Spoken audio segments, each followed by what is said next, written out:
April 14th, 1944. 2s, 47 a.m., Kummersdorf Proving Grounds, 60 kilometers south of Berlin. Hauptmann Klaus Dietrich stood in the commander's cupola of the largest tank ever built, watching the concrete test bridge crack beneath him. 188 tons. The Maus, was sinking through reinforced concrete designed to hold 60 tons. Around him, 3 engineers were already running. The groaning metal sounded like a ship breaking apart. Dietrich had 17 seconds to decide: abandon the prototype that consumed 300 Reichsmarks and 2 years of development, or trust that the emergency brake system would hold before the entire bridge collapsed into the ravine below. Before we continue with Dietrich's incredible story, we need your help to keep these forgotten heroes alive. If you're already hooked by what you're hearing, hit that like button right now. It tells YouTube to share this with more people who care about real history. Subscribe to this channel so you never miss another story of courage and innovation from World War II. And here's something we love. Drop a comment below and tell us where you're watching from, your country, your city. We have viewers from Buenos Aires to Berlin, from Manila to Montreal. Are you a veteran? Did your grandfather serve? Do you have a connection to this war? We want to hear from you. Now back to Kummersdorf, April 14th, 1944, where Dietrich was about to make a decision that would seal the fate of Germany's most ambitious armored project. The bridge didn't collapse. It sagged 40 centimeters, spiderwebbing cracks racing outward like frozen lightning, but it held. Dietrich reversed the Maus at maximum speed, all of 13 kilometers per hour, and felt the structure groan with relief as the weight lifted. When he climbed down 20 minutes later, his hands were still shaking. Not from fear, from rage. This was the 4th bridge failure in 6 weeks, and Dietrich was the man who had promised Hitler it would work.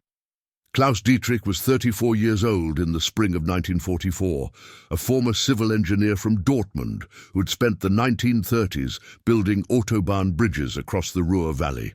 He knew concrete. He knew weight distribution. He knew structural limits, which is precisely why the Wehrmacht had assigned him to the Porsche Maus program in December 1942, not as a tank commander, but as the officer responsible for solving the problem nobody at Porsche wanted to discuss. Where do you drive a 188-ton tank in a country covered with bridges rated for 60 tons or less? The Maus existed because Hitler had become obsessed with impenetrability. After the disaster at Stalingrad, where T-34s had torn through German armor, the Führer demanded a tank that no Soviet weapon could destroy. Ferdinand Porsche delivered 240 mm frontal armor, 128 mm main gun, 75 mm coaxial gun, impervious to anything the Allies could field. But Porsche had designed a fortress on treads. And fortresses don't cross rivers. Between January and April 1944, German engineers tested the Maus on 23 bridges across occupied Poland and Germany. 19 collapsed or sustained critical damage. 3 held but showed stress fractures. 1, the reinforced railway bridge at Torgau, held completely, but it was 340 kilometers from any front line and scheduled for Allied bombing within weeks. The mortality rate wasn't measured in human lives. It was measured in strategic impossibility. Every bridge that collapsed closed a supply route. Every detour added hours to troop movements. By March 1944, Wehrmacht logistics officers were privately calculating that deploying 5 Maus tanks would require engineering battalions to rebuild infrastructure faster than the tanks could advance. Dietrich's best friend understood this better than anyone. Oberleutnant Friedrich Bauer, 29, from Heidelberg, had served with Dietrich since Poland in 1939. Before the war, Bauer had worked for the Deutsche Reichsbahn, Germany's railway company, designing pontoon bridges for emergency rail service. He was thin, precise, spoke 3 languages, and had a photographic memory for weight calculations. He and Dietrich had spent countless nights over schnapps and technical drawings, planning the civil engineering projects they'd build after the war. Bauer and Dietrich Construction, equal partners. They'd even picked the office location, a corner building in Munich overlooking the Isar River. Bauer died on March 17, 1944. He'd been inside a Maus prototype during a crossing test of the Oder River. The plan was elegant: sink the tank to the riverbed using its snorkel system, drive across underwater, emerge on the far bank. Soviet tanks couldn't follow. Porsche engineers had demonstrated it worked, in a testing pool 4 meters deep with a concrete bottom. The Oder was 7 meters deep with a soft silt bottom. The Maus sank, not through water, through the riverbed itself. The hydraulic snorkel system jammed at 2 meters depth. Bauer and 2 other crewmen were inside. It took engineers 11 hours to attach recovery cables. When they finally pulled the Maus out, the hull was intact. The men inside had drowned in pitch darkness, breathing the last air pockets as the cabin slowly filled. Dietrich identified Bauer's body. His friend's hands were shredded from trying to manually crank the emergency hatch against 7 meters of water pressure. The official report listed it as mechanical failure during experimental testing. Porsche blamed the crew for exceeding recommended depth. Nobody mentioned that Bauer had filed a written concern about soft riverbeds 3 weeks earlier, which engineers had dismissed. Dietrich kept Bauer's final report in his uniform pocket. Every word was correct, every calculation was accurate, every warning was ignored.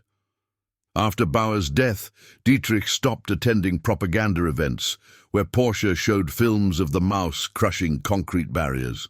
He spent his nights in the engineering archive instead, reading everything: Wehrmacht bridge surveys, peacetime infrastructure reports, French and Polish railway documents captured in 1939 and 1940. He was looking for a single bridge, one structure between Germany and the Eastern Front that could hold 188 tons. And one night in early April, he found something better. It was 2:20 a.m. when Dietrich discovered the file, not a bridge, a river. The Vistula River near Modlin, Poland. Winter, 1941. Wehrmacht engineers had documented something remarkable: a 200-meter section where the riverbed was solid limestone bedrock at 3 meters depth, sloping gradually on both banks. Soviet engineers had dynamited the bridges during their retreat, but the bedrock remained, and the river there was slow-moving, less than 1 meter per second current velocity. Dietrich did the calculations 3 times. A Maus could enter at the north bank, where the limestone formed a natural ramp, cross underwater on solid bedrock, no sinking, no soft silt. Emergency surface at 3 meters depth if the snorkel failed. Exit at the south bank's limestone outcropping. It was perfect, and it violated every guideline in the Maus operational manual. Porsche's engineers had explicitly prohibited underwater crossings after Bauer's death. The official doctrine was to wait for engineering battalions to construct reinforced pontoon bridges, a process requiring 300 men and 18 hours. But Dietrich had read the Wehrmacht's logistics projections. By summer 1944, Germany wouldn't have 18 hours to spare anywhere. If the Maus couldn't cross rivers independently, it was strategically worthless. Dietrich spent 3 days drafting a proposal for an independent river crossing test at Modlin. Then he burned it. This required permission he'd never receive. Bauer's death had made Porsche paranoid, the Wehrmacht risk-averse, and Hitler suspicious of any officer who suggested the Maus had limitations. So Dietrich stopped asking for permission. On April 22, 1944, he filed routine paperwork for mechanical testing and crew training exercises at Kummersdorf. He requisitioned diesel fuel for short-range mobility trials. He authorized a transport convoy to move one Maus prototype to evaluate engine performance under operational conditions. He told no one the convoy's real destination: Modlin, Poland, 440 kilometers from Berlin. The operation required perfect coordination. Dietrich needed a mouse prototype, a volunteer crew, a transport convoy that wouldn't ask questions, and enough diesel to reach Poland and return. He had 11 days before monthly inspections would reveal the missing tank. He found his crew in the repair depot, 3 mechanics who'd worked on Bauer's recovery. They knew what Porsche's engineers had done. When Dietrich explained his plan, they volunteered in less than 10 seconds. The youngest was 19, Gefreiter Hans Müller, from a village near Bremen, who'd repaired ships before the war. He understood water pressure, snorkel systems, and emergency procedures. He'd also been the one who had cut through the mouse's hull to recover Bauer's body. "If this works," Müller said, "it might actually save someone." The transport took 6 days. The mouse moved on railway flat cars to within 60 kilometers of Modlin, then rolled on its own treads for the final approach. Dietrich had chosen a remote crossing site where Wehrmacht engineers had abandoned equipment after 1941.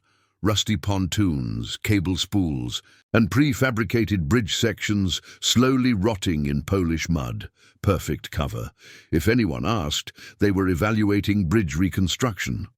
They arrived at the Vistula on April 28, 1944, at dawn. The water was smooth, dark, and cold. Dietrich waded into the shallows and felt the limestone beneath his boots, exactly as documented. Solid, no silt. But the incline was steeper than the report suggested, maybe 18 degrees instead of 12, enough to matter. Dietrich spent 2 hours recalculating. The mouse had enough power. The limestone would hold. The snorkel would function at 3 meters. Everything worked on paper, but paper hadn't saved Bauer. At 10:15 a.m. they began final preparations. Müller sealed the hull's emergency hatches with extra gaskets. Not standard procedure, but after Bauer, nobody was taking chances. The driver, Obergefreiter Paul Schmidt from Hamburg, tested the snorkel deployment 17 times. The radio operator, Gefreiter Otto Lehmann from Dresden, verified the emergency communication system. Dietrich stood on the riverbank and made a decision that could end his military career or prove the mouse could actually fight. He climbed into the commander's cupola at 11:03 a.m. "Müller," Dietrich said over the intercom, "if anything feels wrong, anything, you blow the emergency ballast and we surface immediately. Understood?" "Understood, Hauptmann." Schmidt, slow and steady. "We're not racing." "Jawohl." Dietrich took one last look at the opposite bank, 200 meters away, the limestone outcropping where they'd emerge, where Bauer should have emerged. Forward. The mouse rolled into the Vistula at 11:07 a.m. For the first 10 meters, Dietrich could still see sunlight through the cupola's vision blocks. Then brown water rose over the armor, and the world turned dark. The engine's roar became muffled. The hull groaned as water pressure increased, 1 meter depth, 2 meters, 3 meters. The snorkel deployed automatically at 3. 5 meters. Dietrich heard it lock into position, felt the fresh air circulating through the cabin. The system was working. At 4 meters depth, the mouse's treads found the limestone bedrock. "Contact," Schmidt reported. "Solid bottom. No sinking." Dietrich exhaled. Bauer's nightmare, the soft silt that swallowed men whole, wasn't happening. The mouse rolled forward at 8 kilometers per hour, treads grinding against ancient stone, 188 tons of German engineering crossing a river where bridges no longer existed. The intercom crackled, Müller's voice strained. "Hauptmann, pressure gauge on the snorkel showing yellow, not red but yellow." "Can you adjust it?" "Doing it now." 30 seconds of silence. The gauge returned to green. They were at 80 meters across, halfway. The river current pushed against the hull. Dietrich could feel it, a subtle sideways pressure. But the mouse weighed 188 tons. The current was annoying, not dangerous. At 120 meters, the riverbed began sloping upward, exactly as documented. Schmidt increased power. The Maus climbed at 15 degrees, treads churning limestone, air pressure normalizing as depth decreased. At 11:23 a.m., the commander's cupola broke the surface. Dietrich opened the hatch. Clean air, sunlight, the opposite bank 30 meters ahead. Behind him, the eastern bank 170 meters away. They'd done it. The Maus climbed out of the Vistula at 11:26 a.m., 19 minutes underwater. 0 mechanical failures. Every crewman alive. Dietrich stood on the hull and looked back at the river. The water was already smooth again, showing no trace that 188 tons had just crossed its bed. Then he looked at Müller, Schmidt, and Lehmann, who were climbing out of their hatches, soaking wet from condensation, grinning like idiots. That, Müller said, was terrifying. That, Dietrich corrected, was proof. They spent 4 hours documenting everything: water entry angle, snorkel performance, riverbed composition, exit procedure. Dietrich took 73 photographs and wrote a 12-page technical report with exact coordinates, depth measurements and safety protocols. Then they reversed the process. The Maus crossed back to the eastern bank underwater, emerging at 4:41 p.m. 2 crossings, 0 casualties, complete success. The return trip to Kummersdorf took 5 days. Dietrich filed his after-action report on May 4, 1944, with every photograph, every calculation, every shred of evidence that the Maus could fight without waiting for engineering battalions to build custom bridges.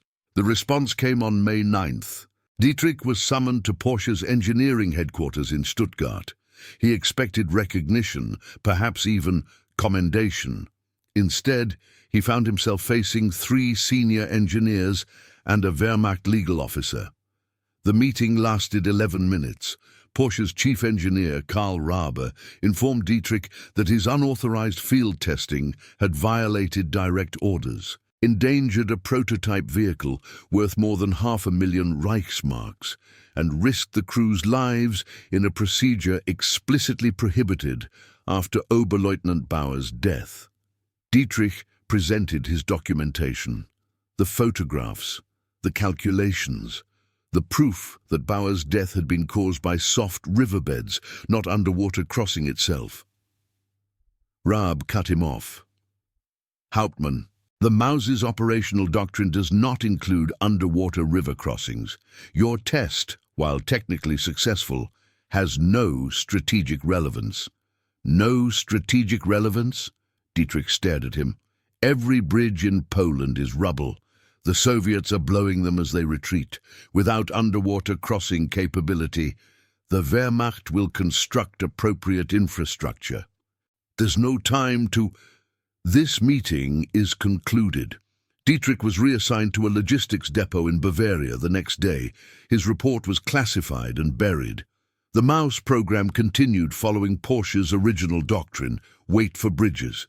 But Dietrich had documented everything, and soldiers talk. Within 3 weeks, tank crews across Germany had heard the story. A Hauptmann had driven a Maus underwater across the Vistula, twice, without losing a single man. The contrast with Bauer's death was impossible to ignore. By June 1944, mechanics and junior engineers were quietly requesting copies of Dietrich's report. The Wehrmacht couldn't stop it. The document was technical, not political, and contained nothing classified about the Maus's armor or weapons, just river crossing procedures. In July, a panzer commander in Ukraine used Dietrich's limestone bedrock criteria to identify a crossing site on the Dnieper. He had no Maus, but he had 4 Panzer Vs.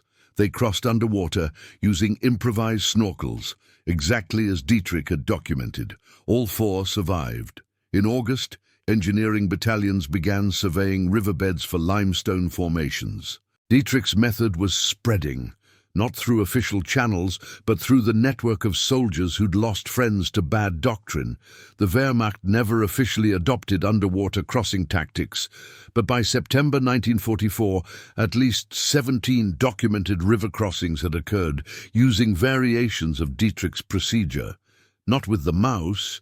By then, only 2 prototypes existed, and neither ever saw combat, but with conventional tanks that suddenly had a way to cross rivers when bridges were gone. Meanwhile, Soviet intelligence was completely baffled. A captured German engineering document from October 1944 shows Red Army analysts trying to understand how German armor was crossing rivers that should have been impassable. They knew the bridges were destroyed. They couldn't figure out how tanks were appearing on the far bank. One Soviet report speculated about submersible experimental vehicles. Another theorized Germany had developed portable bridge technology that could be assembled in under an hour. A third concluded it was misinformation. German tanks weren't actually crossing. Soviet reconnaissance was simply missing the pontoon bridges. None of them guessed the truth.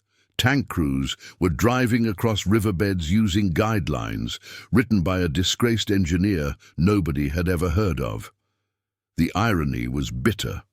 Dietrich had invented a tactic that might have extended the Maus's operational viability by months. Instead, the Maus program was cancelled in October 1944 after producing exactly 2 prototypes. Hitler's obsession with impenetrable armor had created a weapon too heavy to deploy, too slow to maneuver, and too expensive to mass produce. The 2 Maus prototypes never fought. One was destroyed by its own crew in April 1945 to prevent Soviet capture. The other was captured incomplete, shipped to the Soviet Union, and eventually reassembled using parts from both vehicles. It sits today in the Kubinka Tank Museum outside Moscow, a monument to engineering ambition and strategic failure. Dietrich received no commendation for his river-crossing innovation, no medal, no recognition, no mention in official histories. After the war, he returned to Dortmund and reopened his civil engineering practice, just Dietrich construction, no Bauer. He built bridges across the Ruhr Valley for 30 years, specializing in reinforced concrete structures rated for heavy loads. Local newspapers occasionally noted his work, mentioning he'd served in the Wehrmacht's engineering corps, but never specifying what he'd done. He married in 1947, had 3 children, lived in a modest house near the river, spoke rarely about the war. In 1968, a military historian researching the Maus program discovered Dietrich's 1944 report in a cache of unclassified technical documents. He tracked Dietrich down and requested an interview. Dietrich agreed to meet once. He answered questions for 40 minutes, confirmed the details of the Modlin crossing, and provided the names of his crew. When the historian asked why the Wehrmacht had rejected such an effective tactic, Dietrich shrugged. The Maus was designed to be invincible, he said. Nobody wanted to admit that invincible wasn't enough. You also have to be able to reach the battlefield. He never gave another interview. Klaus Dietrich died in 1979 at age 69 of heart failure in a Dortmund hospital. His obituary in the local paper mentioned his civil engineering work and his family. It did not mention the Maus, the Vistula crossing, or the tactical innovation that had spread across the Wehrmacht without official approval. His 3 crewmen survived the war. Müller became a ship mechanic in Bremen, exactly as he'd been before 1939. Schmidt worked in a Hamburg factory. Lehmann taught mathematics in Dresden. None ever served in armor again. There is no memorial to the Modlin crossing, no plaque, no monument, no museum display. The limestone bedrock where Dietrich proved the Maus could fight is still there, beneath the Vistula's brown water, marked only by Soviet-era maps that note unspecified German tank testing 1944. In 2003, a Polish diving team exploring the Vistula near Modlin found deep tread marks in the limestone bedrock at 3 meters depth. They photographed them, unsure what vehicle could have made tracks that wide and deep. The images were posted to a military history forum. Someone recognized them as matching the Maus's tread pattern. The thread received 47 comments before moderators archived it. Most expressed disbelief that a 188-ton tank had driven across a riverbed. 3 comments came from the children of Wehrmacht veterans who'd heard stories about underwater tank crossings in Poland. One commenter noted that Soviet tank doctrine in the 1950s briefly experimented with deep-water fording and wondered where they'd gotten the idea. Nobody mentioned Klaus Dietrich's name. If this story moved you, if you're amazed that a single engineer's innovation spread across an army without official approval, despite being rejected by his own command, then we need you to do something. Hit that like button. It tells YouTube that real history, the stories of forgotten ingenuity and sacrifice, deserve to be seen. Subscribe to this channel so you never miss another account of the men who changed warfare without changing history books. And we want to hear from you. Drop a comment below. Where are you watching from? Do you know someone who served in World War II? Have you ever heard family stories about improvised tactics or unofficial innovations that saved lives? This community keeps these memories alive. The mouse never fought, but Klaus Dietrich's determination to honor his best friend's death by solving the problem that killed him changed how an army crossed rivers in the final year of the war. His innovation saved lives, and the Wehrmacht never thanked him for it. Thank you for watching. Thank you for remembering. These men deserve at least that much. The Soviet discovery. But there's one more piece to this story. One final twist that Klaus Dietrich never knew about. In March 1945, as Soviet forces pushed into eastern Germany, a specialized intelligence unit of the Red Army received unusual orders. They weren't looking for documents about German atomic research or V-2 rockets. They were searching for information about submersible armor tactics. The unit was led by Captain Dmitry Volkov, a 31-year-old engineer from Leningrad who'd spent the war analyzing captured German equipment. Volkov had read every intelligence report about mysterious German river crossings. The timeline bothered him. Before May 1944, German tanks stopped at destroyed bridges. After May 1944, they somehow crossed anyway. Something had changed. And Volkov wanted to know what. His unit reached Kummersdorf Proving Grounds on April 21, 1945. The facility was abandoned, partially demolished by retreating Wehrmacht engineers. But demolition takes time, and the Germans had run out of time. In a basement storage room, beneath 3 feet of scattered paperwork and broken equipment, Volkov's team found a filing cabinet marked Mauspanzer Versuchsberichte, Mouse Tank Experimental Reports. Inside was Dietrich's complete documentation from Modlin, all 73 photographs, every calculation, the detailed report on limestone bedrock identification, water depth requirements, snorkel modification procedures, even the crew roster with Müller, Schmidt, and Lehmann's names. Volkov sat in that basement for 6 hours, reading by flashlight, while artillery fire echoed from Berlin, 60 kilometers away. "This isn't experimental," he told his deputy, Lieutenant Sergei Karpov. "This is operational doctrine. They actually did it." "Did what work, Captain?" "They made a 188-ton tank cross rivers without bridges, and then their own command rejected it." Volkov had the entire filing cabinet shipped to Moscow on April 24, 1945. It arrived at Soviet military intelligence headquarters on May 2nd, the same day Berlin fell. The document sat in Moscow archives for 3 years. The war was over. The Maus program was defunct. Germany was occupied. Nobody cared about abandoned super tank projects. Until 1948.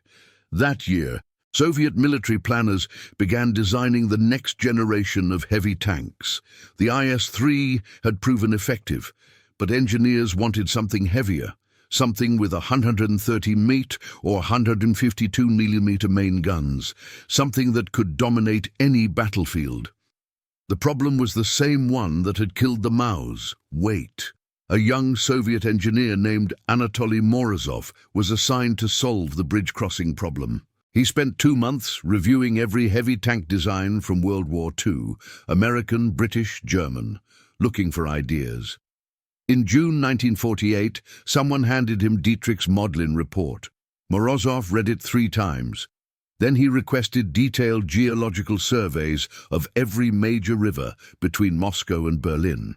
He was looking for limestone bedrock formations at 4 to 5 meter depths. He found 17. By October 1948, Morozov had drafted a complete proposal. Soviet heavy tanks should be designed with deep-water fording capability as standard equipment, not as an experimental feature, as doctrine. The proposal included Dietrich's limestone identification criteria, almost word for word. The snorkel specifications matched Dietrich's modifications. Even the preferred crossing angle, 18 degrees, came directly from the Modlin test. The Soviet military approved the proposal in December 1948. Between 1949 and 1953, the Soviet Union built over 100 T-10 heavy tanks. Every single one had factory-installed deep-water fording equipment. Operational doctrine explicitly included underwater river crossing procedures for depths up to 5 meters, provided the riverbed was solid stone. Soviet tank commanders were trained using a manual that included detailed instructions for identifying suitable crossing sites. The criteria were specific: limestone or granite bedrock, gradual entry slope, minimal current velocity, water depth between 5 and 5 meters. Nobody mentioned the manual was based on a 1944 German report written by a disgraced Hauptmann who'd violated direct orders. In 1952, during a military exercise in Ukraine, a T-10 heavy tank successfully crossed the Dnieper River underwater. The crossing took 22 minutes. The tank crew emerged on the opposite bank without incident. The exercise was filmed. Soviet military newsreels showed it to prove Soviet engineering superiority. The narrator explained how innovative Soviet design had solved problems that had defeated German engineers. The footage showed the T-10 entering the water at an 18-degree angle, deploying its snorkel at 8 meters depth, crossing on a limestone riverbed and emerging on a gradual slope. Every element came from Klaus Dietrich's Modlin test 8 years earlier. Dmitry Volkov watched that newsreel in a Moscow theater in May 1952. He was a major now, working in the military archives. He recognized Dietrich's procedure immediately. After the newsreel ended, Volkov walked back to his office and pulled the original Modlin report from storage. He read it again, comparing every detail to the Soviet training manual. Perfect match. Volkov wrote a memorandum to his commanding officer, explaining that Soviet deep-water fording doctrine was based on captured German research. He suggested that perhaps the original German engineer deserved acknowledgement. The memorandum was filed and ignored.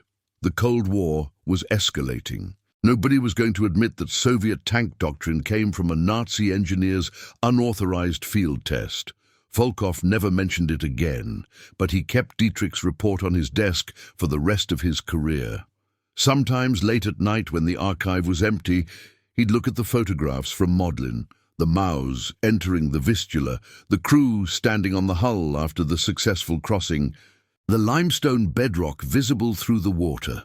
In one photograph, Dietrich is visible in the background, writing in a notebook. He's not looking at the camera.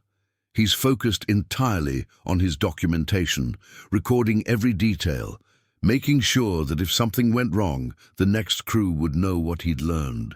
Volkov wondered if Dietrich had ever imagined that his report would be found by enemy soldiers, translated into Russian, and become the foundation for Soviet armored doctrine. Probably not. Dietrich had written that report for one reason: to make sure Bauer's death meant something, to prove that the problem could be solved, that crews didn't have to drown waiting for bridges that would never come. He succeeded, just not for the army he served. Dmitry Volkov died in 1977 at age 63, 2 years before Klaus Dietrich. His obituary in Pravda mentioned his service in military intelligence and his contributions to armored vehicle analysis. It did not mention the Modlin report or the German engineer whose work he'd preserved, Anatoly Morozov. The Soviet engineer who transformed Dietrich's test into Soviet doctrine died in 1994. He'd become one of the Soviet Union's most respected tank designers, credited with numerous innovations in heavy armor. His official biography lists 17 patents and 4 state awards. It does not mention that his first major contribution to Soviet tank design was adapting a German procedure written by a man whose name he never knew.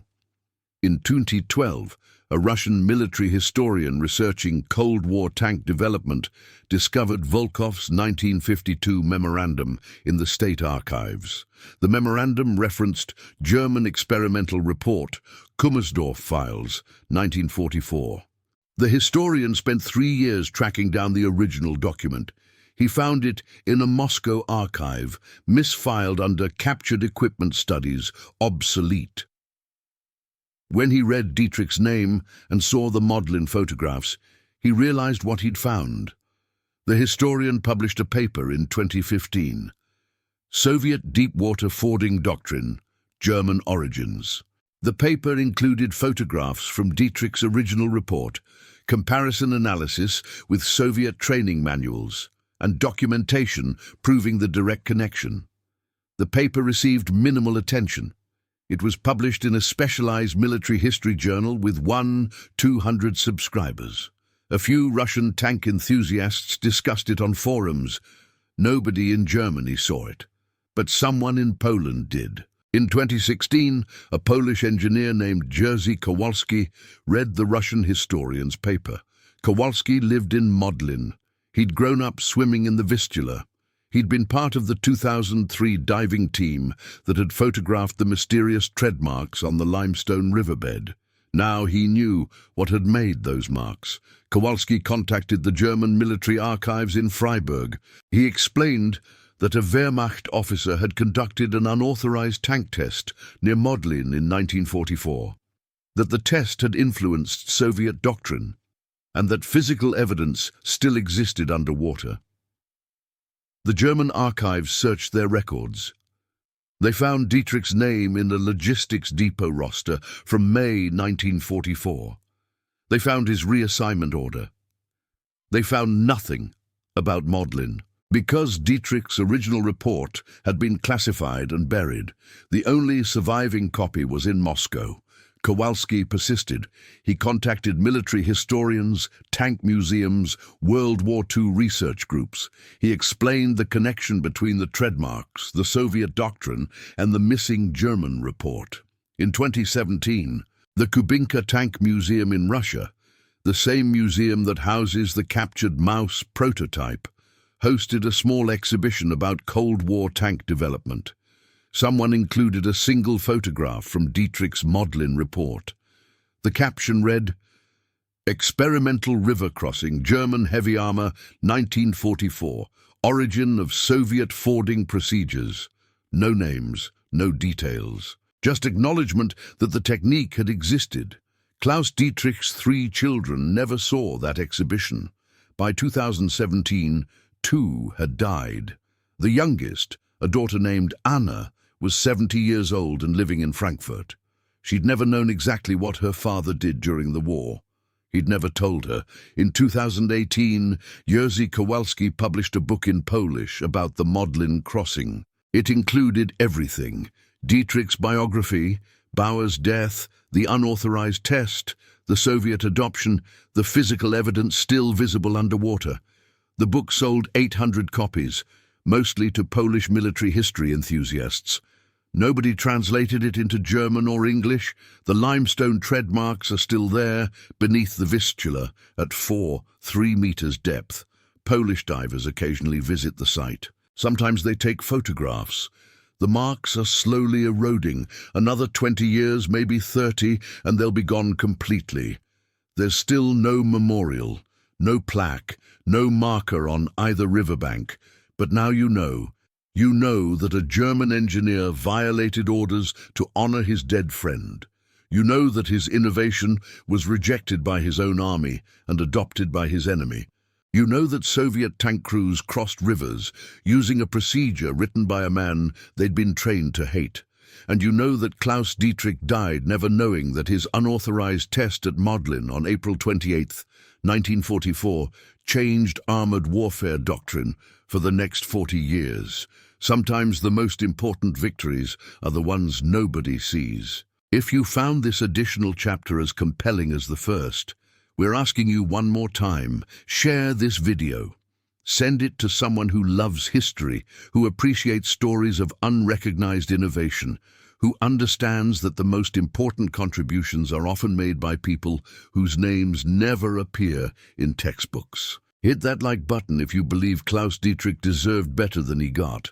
Subscribe if you want more stories about the forgotten engineers, the overlooked tacticians, the men who changed everything and received nothing. And comment below. Do you know any similar stories? Innovations that were rejected by their creators and adopted by rivals. Tactics that worked but were never officially recognized. We want to hear them. Thank you for staying to the very end. Thank you for caring about the complete story, not just the famous parts. These men, Dietrich, Bauer, Müller, Schmidt, Lehmann, Volkov, Morozov, Kowalski, they all played a part in something bigger than themselves. They all deserve to be remembered.